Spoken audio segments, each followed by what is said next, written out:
हाक माईन ऐकता लग बघीन संकटळ मंदिर दीप माळेवरती जसा त्यो कापूर जळ उधा गे आई उधा भक्ताची विनवणी हो त्याची ऐकून तळमळ त्याच भक्ताला कधी ना कधी हो मिळत फळ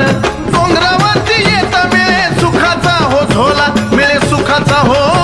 झोला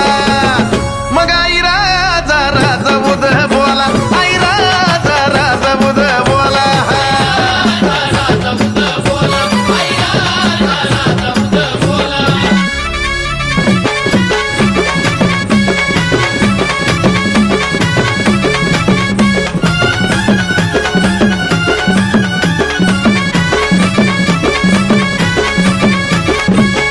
येडूबाई साहेबाला पाठच लागतं फुलं सावली माईची मूर्त दिसता आनंदाने मन डुलं